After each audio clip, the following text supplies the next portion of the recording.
G'day, and welcome to another episode of Perth Property Insider. I'm your host, Jared Mann, and today I've got Grant Dusting from McCrindle on the show, and he's a social researcher. Some might call him a futurist. We're going to be delving into some really interesting topics on our future of population and housing trends and what's expected for the economy and just how all these things can potentially impact our property market and the types of properties that may be desirable and in demand. So, lots to cover today. Let's go inside. Welcome to Perth Property Insider, where you will learn how to grow your wealth and improve your life using Perth property. Our show is brought to you by Investors Edge Real Estate, the highly rated and award-winning property management specialists servicing the whole of Perth. Now, here is your host, Jared Mann. I'm not sure if you ever sit around late at night wondering where we're headed with the future of Perth. Perhaps I'm a bit of a weirdo, but it led me to come across my guest today, Grant Dusting, and I'm really excited to have him on to fill us in on just where his research shows that we're headed. And I think he pulls together a lot of different research from all sorts of people and makes it understandable, which is what I love about Grant. So thanks for coming on the show today. Oh, thanks, Jared. Yeah, it's well, I appreciate those words, and I think that's our goal, is to not just produce stats and data and numbers, but to make it understandable and relatable, so that people like your listeners can actually apply it to their decisions around property and future and things like that. Well, we can all get very lost in our own bubble and our own worlds when it comes to day-to-day life, and we don't pop our heads up to see where we're actually headed. So I'd love to get your perspective on how Perth compares to other global cities and the other capitals around Australia, because we definitely, don't take a moment to appreciate if our grass is greener or not. Well, as a born and bred West Aussie, I know how parochial we are, and we're the best place in the world to live, and we all know that, and we'll tell everyone that. So yes, we can kind of be in our own bubble sometimes, but it's a great bubble to be in. Mm-hmm. I think what's interesting when we look at things from a demographic perspective, thinking about Perth as a city, we're a city of around 2.1 million people, which is a large city by global standards, but definitely not in the league of those kind of global mega cities, which are 5 times, even 10 times that size. But something that does really define us in Perth is just how sprawled out we are. So we've got so much space, and there's a really neat comparison here. So for example, Paris, we think of Paris as like a global city. Paris has a very similar population to Perth, around 2.1 million. Okay. However, in Perth, we're spread out across around 6,400 square kilometres, give or take a couple. So 6,400 square kilometres, whereas Paris fits the same number of people into just 105 square kilometres. Wow. So if you're good at your mental maths, you might be thinking, well, that means that Paris's population density is roughly 60 times that of Perth.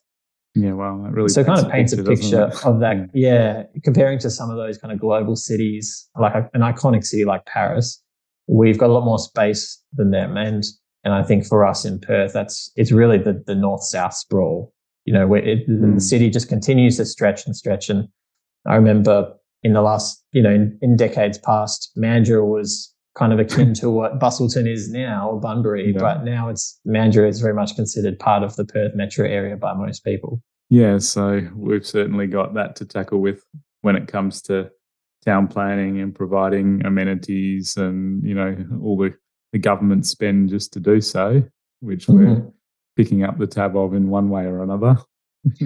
Yeah, absolutely. And I think any listeners who are driving on the Kwinana freeway or the Mitchell Freeway on the trains or on the freeway, right. Know the challenges of that sprawled north-south city. But how do we compare for infrastructure-wise, I guess, to when I travel around? I see many other places aren't lucky enough to have that train, and their freeways are clogged, and it's really difficult to get around, so the commute times are substantially longer, especially when we look at places like Sydney. So how do we compare from that livability factor of getting around? Yeah, well, I think the sprawl creates challenges for public transport.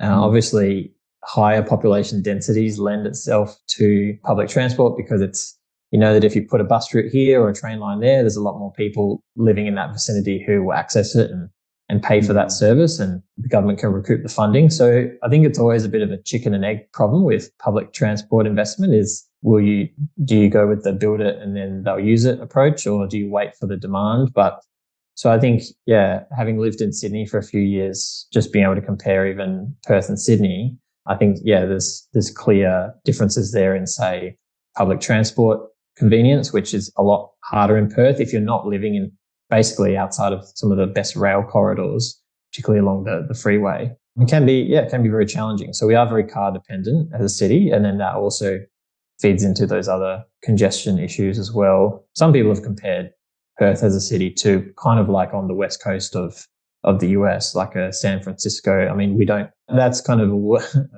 world's worst kind of urban sprawl problem level. So I like to think we're not quite that bad, but the comparison has been made. And I think definitely that north-south stretch is continuing as we see with developments. We keep going further north and further south. I mean, you look at Alkimos, which is one of the fastest growing suburbs in Perth, which, going back 10 or 20 years ago, it was still just farms and there was a handful of people there. So it does make you wonder, when will we hit that limit where we say, actually, let's start filling this in a bit more. Yeah. So is there any other factors for comparison that you'd like to mention other than disbursement of population? And we touched on transport and ease of getting around, but I do see us in being named as some of the in the top 10 for livable cities. So there's got to be some other appealing factors that can, have migrants want to move here, because I know they're lining up at the airport to come in at the moment. Yeah. Well, definitely now post-COVID, as the borders internationally have reopened. So I think when we think of Perth, we have that strong association with being a lifestyle city, and there's a lot that plays into that. There's firstly the weather. I mean, my mum's family heritage is from the UK, and like a lot of people from the UK, they come over for the great weather and the beaches and the lifestyle. And historically, Perth's had a very high proportion of migrants from England, and that's diversifying now. We're getting a lot more coming from China and India, South Africa, New Zealand, other places. But historically, it's been the Poms who've been driving that Perth migration, and yes, a lot of that is driven by lifestyle. But also, we've got not just the lifestyle, but people need to make a living, and so having that economic engine behind city and a state like Perth and WA is really important. And obviously in recent years and recent decades, it's been the resources sector that's really driven and fueled that population growth. So there's a neat little comparison with a city like Adelaide, which I think for those in Australia outside, just aren't they, from seams? Yes. So I think there's often, when you think about Australia, people think of Melbourne and Sydney kind of in the same breath as like the two big cities. And then there's kind of Brisbane. Services and maybe education, I'd probably put up there as my guesses. Yep. A lot of corporate headquarters and things associated with that.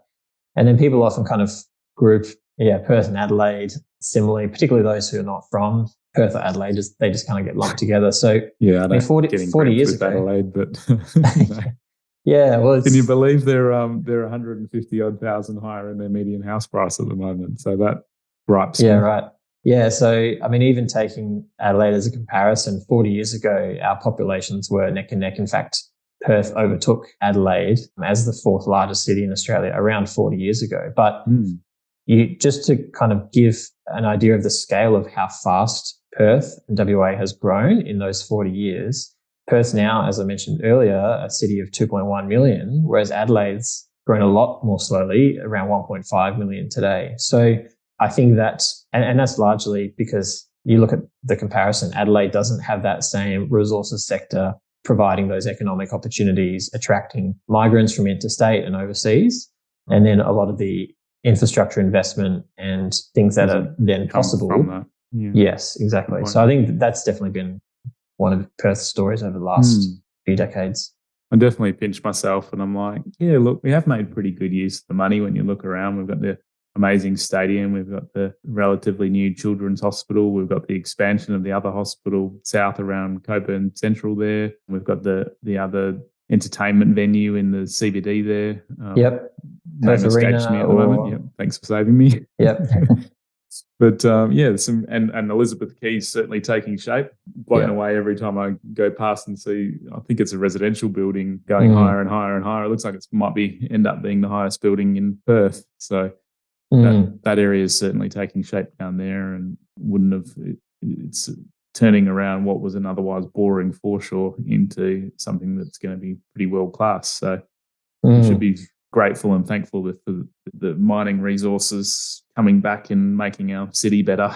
So absolutely, it's that the sector has definitely left a legacy on Perth, and I think you used that word boring before, and it's interesting you use that term because some listeners may know that Perth actually was given the unfortunate tag of Dullsville.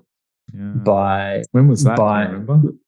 Yes, well, that was back in the year 2000, and that was an assessment by, I think it was Lonely Planet, who put out their kind of global cities guides and those kind of things. And so in the year 2000, people globally were looking at Perth and saying, well, there's nothing there. It's pretty dull. But I think the proof's in the pudding when you look at the turnaround since even then in 20 years. Now Perth is, I've seen some lists for 2023, and you always got to take these with a pinch of salt because it's not necessarily a scientific method that's used to pick the most livable how ones. much sponsorship goes into getting on these lists. Well, potentially, yes, everything's commercialized now. But I have seen Perth pop up in quite a few lists of places to visit in 2023, which you think, well, we've turned around that Dullsville tag, and I think with those large, that's going to give us a greater chance to expose people to the wonderful place that it is to live, and hopefully have a few more of them decide, hey, I'm not going to come back from this holiday. We're going to look to move over. So, absolutely. I guess that's why education and getting that sector strong. I think I'm pretty excited about the combined campus that they've got going on and bringing more life into the CBD. I personally think that's a really good move as well with its Curtin and ECU. Yep. With construction planned and getting underway, and that's if we can have more students want to come and study here, then I think more will end up staying and becoming workers here, and we certainly need the skilled labour, and what better way than to attract students and have their parents also then want to come visit and then want to come and stay and live here. And I think it's a pretty great move by the government to do that as well. So yeah, it's a good point. And those kind of visionary projects, often at the time, there's public sentiment as well. Is that needed? It's a big investment. Yeah, could now tax dollars be spent elsewhere? Yeah.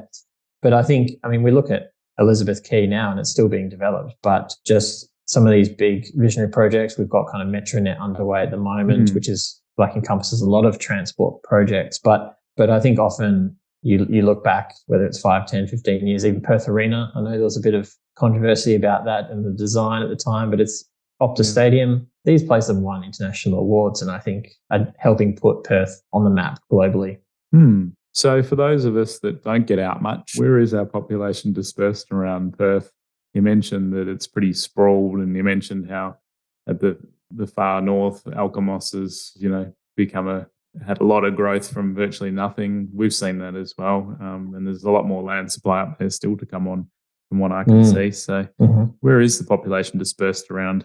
Yeah, well, that really the story of population growth in the last decade or few decades really has been, it's those outer suburbs that just continue to grow. And again, the Perth metro area continues to sprawl outwards. So at the moment, we can kind of divide it into almost, to think about a compass. In the northwest of Perth, places like Alkimos continue to grow really strongly, one of our fastest growing areas. And then you've got in the kind of the northeast, Ellenbrook, again, it's one of the fastest growing suburbs in Perth. And then in the southern suburbs, you've kind of got Baldivis in the south. Yeah. South or Heaps southwest. More land around there as well. You just look at the map and you can see it's already, got some of the most number of sales every month for properties, Mm-hmm. and you're never short of a comparison to make with plenty of other sales in the suburb each month. I've sold a few properties down there recently. Owners sort of choosing to get out because they're finally able to get the prices that they've wanted, and they know that the land is going to keep coming on, and supply is going to keep prices sort of subdued over the longer term. At least that's what I think, until it gets more established and is more fully built out.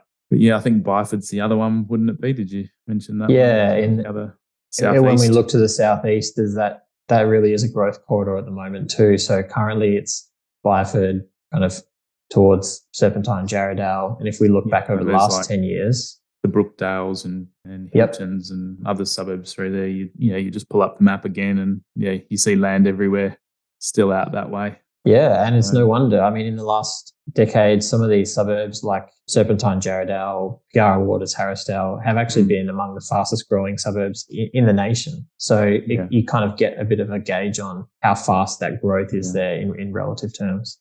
And when we say growth, it's really important for the purpose of our listeners. We're talking about population growth, not necessarily house price growth. And it is interesting when, different brokers and other people try to sell someone on an area and they say, hey, look, it's got huge population growth. We're getting amazing amenities. Oh, we're even getting a train station. Like it can be very alluring as an investor to go towards all those shiny objects. But what they don't tell you is that, there's 20 stages coming up and they're going to keep rolling out land until the cows come home. The cows get pushed out of the land. Yes, as it turns out, yes. So it doesn't always make for the greatest investment from my perspective, and what I have seen historically when I look back on, those types of areas versus the more built up areas that have a limited land supply that isn't going to keep having lots of housing come on. Zoning can be restrictive and not enable further development, and that's the type of area I prefer to put my money in. Do you have any perspective on that, or is that just the mechanisms that pass by? Well, I'm not the best person to get kind of property or financial or economic advice, but certainly in terms of the population growth, I think it's what we're seeing in Perth is actually not very different from what we're seeing in other cities like Melbourne or Sydney, where you do get the strong population growth in the outer suburbs for affordability reasons, but then there are challenges with that, and initially it's around infrastructure and services and public transport, and so might not have a school for a while. Exactly, those things often take time to catch up. I mean, I think we've got the benefit of having 2 million is a lot more manageable as a population of Perth than, say, in Sydney and Melbourne, where you've got 5-6 million, and they're really playing catch up. So that does tend to be a pattern. Is you get the population growth, but then the services take time to catch up, and it's about kind of getting that kind of critical mass, I suppose, of which then really makes it more attractive as a lifestyle, and probably when you get that property price growth, I would imagine. I noticed Mark McGowan also is working on fast tracking lots of land in these outer areas. Have you seen too much about that and what's happening? Well, the market's been just running hot, so I think they've and with being driven by, again, going back to the resources sector and the economy, we've got these economic factors that are driving that demand for housing, because we've got where are these people going to go? Do you have any off the top of your head what sort of population figures of? It's really hard with population because it seems to be such a lagging reported on thing. I'd love to see each month where we stand, but it's almost like they release the data for a whole year. 6 or 9 or 12 months later, and by then it's kind of, we can be in a completely different other place with how that's going. So yes, well, if we're wanting to look ahead about where our population's going, I think that's a good thing to. COVID was a curveball for a lot of people doing population and economic modelling, because that really threw a spanner in the works, particularly because in a place like Australia, where around 60% of our population growth has historically been driven by overseas migration. So as opposed to the natural increase, extremely dependent on it. So when we had a situation in March 2020 when almost overnight the international border was closed, That's why you'd think, the property markets are all going to crash. We're so reliant on population growth just for the pressure and demand and price, but it was almost the opposite that ended up happening. There was a lot of people that, being stuck at home, started to rethink some of their housing choices. Mm-hmm. And confidence is probably the most important thing to push prices and have people feel like, the kids want to move out and get their own place, and they have that confidence to do so. Or, the average homeowner wants to upgrade and spend more and get into a better area. And there was a lot of, I think, social changes from that period as well. Absolutely. And that's where you get into more of the social, or this, what we might call psychographic. So what's happening in people's minds, and how's that changing? Because we can talk population numbers, but at McCrindle we have a focus both on the population and demographics, but also understanding the human behavior. And yeah, exactly as you said, COVID was a real reset for many people, and their life was disrupted, whether through lockdowns or through change of work circumstances or etc. And people were really rethinking, well, what's important to me in my job, in my house, where I want to live, my family. And so we've seen a lot of people rethinking their preferences for housing, a lot more people working in some kind of remote, or either remote working or a bit of a mix of not fully office bound anymore. So people spending more time at home means they actually want to have a room where they can do that. So it's almost like we've seen a bit more interest in the home study.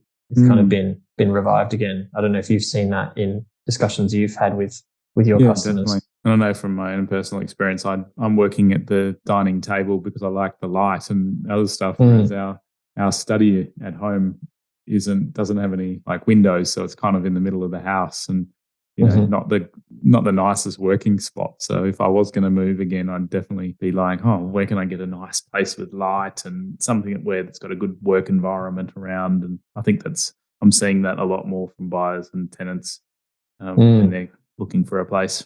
Well, your experience is not uncommon there, Jared. And I think when we consider this, that's happening at scale. We've got so many more people either working from home some of the time, or maybe even a lot of the time. Through the national research we've run over the last few years, we've asked people about how they're thinking about their next home, and is that changing? And the short answer is yes. People are saying my needs are changing, and thinking about those things like, where's my workstation? And that's going to be kind of a primary consideration, particularly for the professional workers who are more likely to be able to work from home, whether it's 1 or 2 days or more. Obviously, that's not relevant to all industries, but we've got a growing knowledge economy, as it's been called. So those professional services that can be delivered as long as you've got an internet connection and a laptop, really. Definitely. And you started to mention where we might be headed for our population. What are the projections, and what do you think is realistic? Yeah, well, we're at 2.1 million now, and we're tracking towards around 2.5 million by 2030. So say over the next, I was going to say 10 years, but we're into 2023. So it's less than 10 years, right?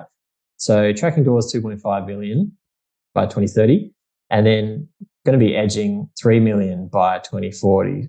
So over the next 20 years, you can see we're really adding an extra 400,000 over the next 10 years and looking to double that over the next 20. So it is going to be a story of growth. And I think the details of that and the specific numbers will depend on a few things, like, again, the international migration policies and how that's going to play out. We're already seeing a big rebound of international migrants to Australia, even from the last 6 months of data that we've got. So there's a lot of people kind of coming to Australia, and Perth is really a destination city. A lot of people, and even within Australia, a lot of people are moving out of Melbourne and Sydney, or being pushed out for affordability reasons. So over the last 2 years, really, what we've seen is Queensland and WA have had the most internal or interstate migration, and that's largely come from Victoria and New South Wales. They were hit pretty hard in COVID, especially, and I think that's scarred them a bit, and been like, well, where else in Australia handled the COVID period better and had life relatively uninterrupted, and our isolation's actually counting for something positive there.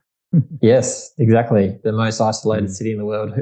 people have used that as a negative label. But hey, in a COVID or post-COVID era, I think there's been benefits of that we've seen. And are you seeing any like change in the household makeup as we move forward over these years? And I'm just curious how that might affect the demand for certain types of housing. Because when we look across to Sydney and Melbourne, I guess with the population sizes that they've got and, just the sheer affordability problem, people have embraced apartment living a lot more. Whereas here in Perth, people are still shy away from higher density. So curious how that might play out. Yeah, well, there's some really big changes happening, which are not necessarily seen in the day-to-day changes, but these are changes that are really going to be shaping housing for the next 10, 20, 30 plus years. So one of those is just our cultural diversity that continues to grow. And this is really relevant in Perth. We're an extremely multicultural city. Around 2 out of every 5 Perth residents are born overseas.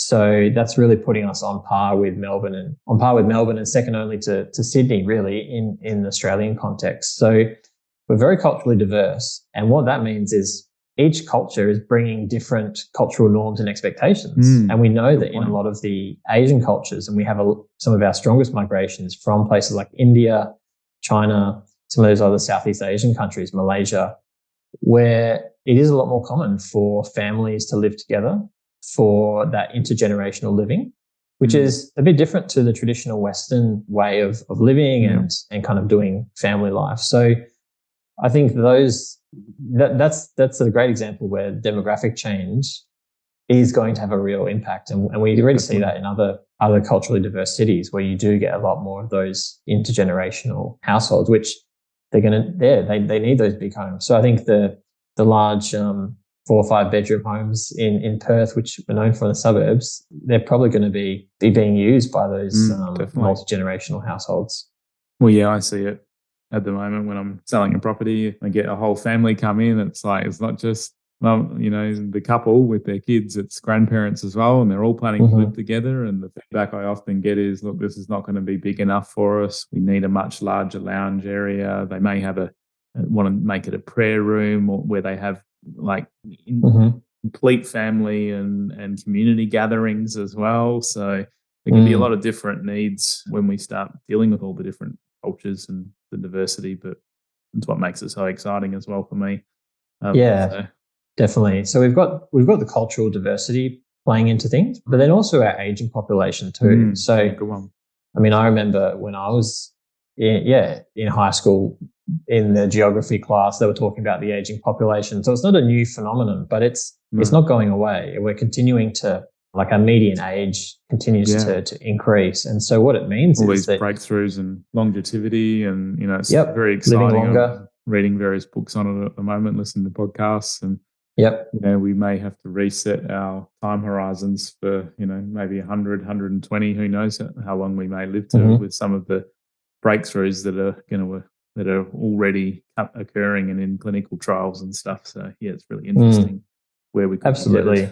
Yeah, and so we've got a lot more people who are living longer, and also their preferences are changing. So whereas, again, 10, 20, 30 years ago, the idea of, just having, once you get your retirement years, you kind of just go off to an aged care, like a residential care facility, and that's to be expected, and you just live out your days there. Whereas we're already seeing those expectations changing, that Australians who are hitting that life stage now of thinking about retirement and kind of getting into their 70s and 80s are wanting to stay in their own home longer. They're wanting that more independent living. And so we want to be closer to family for longer as well. And just that feeling of independence. Able and have their health, and they want to continue to keep enjoying life and not be far away in an environment that they're not used to either.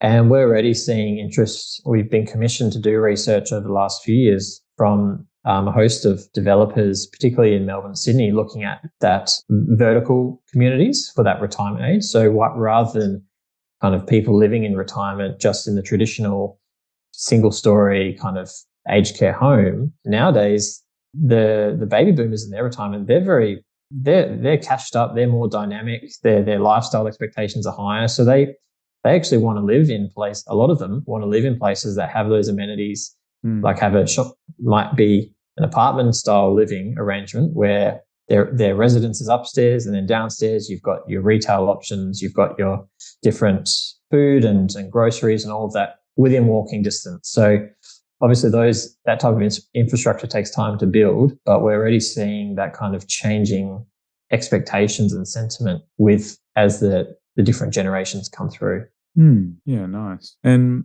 a change for demand for public or private schools, because I know from all of the research that I do just how important the quality of the school is on the desirability for an area and how that affects prices over time. And yeah, I was just curious. I was chatting to a couple yesterday about, do you spend the money on the private school, or do you spend the money on the house to get into a better public school catchment? And there's that ongoing sort of weighing up of where they make that investment. So yeah, how are the trends changing from what you can see on this side? Yeah, well, you're right that education, a good education, is a really primary concern or consideration for today's parents. And again, another kind of change in the psyche. People are increasingly looking at education from a customer or consumer lens and really wanting to think about shopping around, and that they're not just going to be going, oh, well, this is the local school, so therefore that's the only option, and I'll just accept that. People are much more likely. Exactly. They're much more likely to think, well, I could shop around, so to speak, and that might mean looking at different places to live and all of that. So yeah, the data certainly backs that up. And I think over the last decade, the fastest growing school sector is actually the independent schools as opposed to the government schools. So yes, so private schooling. And that's quite even more kind of remarkable in a place like Australia, where we have a brilliant public education system. So it's not like in some countries where you definitely wouldn't want to send your kids to the government system because it's maybe very underfunded and that we actually have a great system, but yet still parents are choosing, or many parents are choosing private realize education. Until I had a 4-year-old just how great the fee difference is. And it's funny because my 4-year-old, we're planning to send her to a really great public school, and they send a little letter home and they've got a voluntary contribution, and they put so much emphasis on, and work up to it. And I was expecting, multiple thousands or something, and I look at the amount and it's $80. And I was like, well, yeah, I think I can make that $80 contribution. That will be fine. Yeah. But then the other flip side is I speak to other friends that are, paying huge amounts per year for the private school fees, and choosingly and really wanting to give their kids the best, even if that means them doing without in other areas. So it's pretty amazing the priority that people place on it. Yeah, it really is. And it's incredible the lengths that a parent will go to because they really want the best for their child, and whatever they think that is, they're gonna go for it. And for a lot of parents, it's, again, they see all the change in the world and think, wow, the world's changing quickly. I want to make sure that my child is equipped to deal with and to navigate all of the technological and all of the social changes in the world. And so parents are considering that as they make those kind of choices. Well, I also would be remiss not to go a little bit deeper into our state economy and what makes up the different industries, because we've got a lot of East Coast listeners as well, and their perception is that we're just completely all mining. So give us a bit of an insight into how this is broken up and what are some of the growing sectors. Yeah, so I think I'm sure I don't need to stress the point, but it's probably worth noting before we talk about the other industries and sectors that the scale of the resources sector in WA is really, it's really off the charts in terms of the global comparisons. It's extremely significant. That's why when the mining sector sneezes, we all catch a cold, kind of, so to speak, like economically. But if you look at layer beneath, there is diversity there. So in terms of looking at our state GDP, which is referred to as gross state product, or GSP, that's the top industries that are contributing to our kind of state economic output in WA. The number 2 behind mining is actually business and property services at $25 billion. per annum contributing. So we've got business and property services. We've got construction, which a lot of that is building the infrastructure to house that growing population, which we've been talking about. Retail and wholesale trade is another one there. So yes, mining is front and center, but also those kind of the construction and also like the retail and trade are up there as well. And when we look to the future, the Department of Jobs and Small Business actually puts out projections of different industries, kind of employment and what they're expecting, because they kind of have a lot of internal data which we don't necessarily have access to at their disposal. So the growing industries over the coming years, and this is true in Perth but also nationally, is that the care kind of industry, if we want to group it that way. So healthcare, aged care, kind of social assistance. Yep. Again, we've got an aging population. So I think if I was going to start any other business, it's going to be in that sector. Well, yeah, it's a good example where, yeah, exactly. Looking at the kind of supply and demand, so to speak, we're an aging population. We're continuing to grow. So it's no surprise that's a big sector. Education and training is a growing sector too. And I think that's continuing to evolve as the education needs evolve, and we're seeing a lot more. It seems to be changing too. It's like, how much innovation there. Do we need a physical space to go to, and how could we make some of the world's best specialists and teachers available to everyone? And the internet's certainly opening up that, but then also having the degree or the qualification recognised. There's certainly local employers will probably place greater emphasis on local institutions still. So there's a bit of that perception difference between where you've gotten your qualifications from. But there's so many different paths now to lead to a different career. And back in my day, there was so much pressure put on you would have probably been the same. If you don't get good grades in your year 12, then your life's over. Or at least it felt that way. Yeah, it's a lot of pressure for a 17, 18-year-old. Exactly.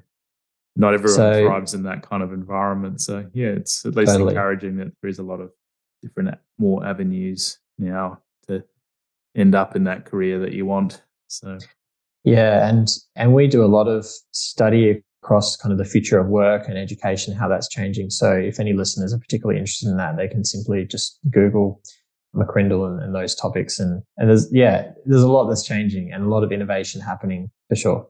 Yeah, cool. So I guess the other thing that provides jobs is the infrastructure projects. Is there any that you're aware of that are going to make a big difference, I guess, to the desirability for different areas or our overall lifestyles in these, like where they're going to impact? I know we mentioned a few as we were discussing along the way.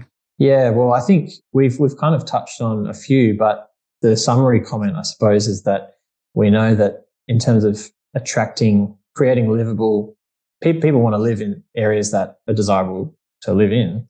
And so what feeds into that livability is those things like good transport, both kind of by road and public transport. And so we're seeing a lot of investment across Perth and WA, but in Perth with a lot through the Metronet kind of projects. Do you reckon they'll ever finish, whatever they're doing on the freeway? It feels like that, doesn't it? As soon as one extension's finished or road widening, the next is there. It confuses me so much too. Like I was whinging to my wife the other night because I didn't notice that a section had changed to 80 kilometers per hour, and I'm expecting a speeding fine to come now.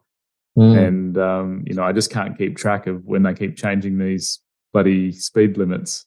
Well, judging by the number of people who pass me when I'm doing 80 on those sections, you wouldn't be alone. I know. So they must be, trying to raise enough revenue from the speed camera fines to pay for the road widening or something. Well, hopefully those fines can get put to good use. I agree, but I think probably the other main infrastructure thing is we've kind of touched on, but the CBD, and I think.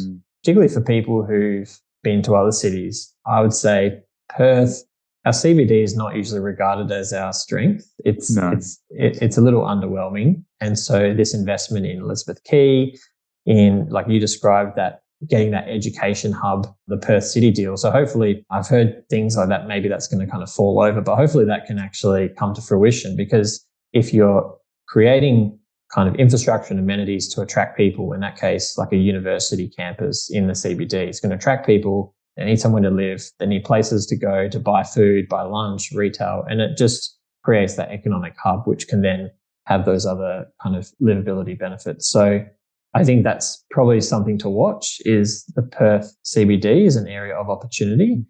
And it's a bit of a bit of an insight into kind of just the Perth and WA mindset that we don't really, a lot of people don't. We're not very CBD centric.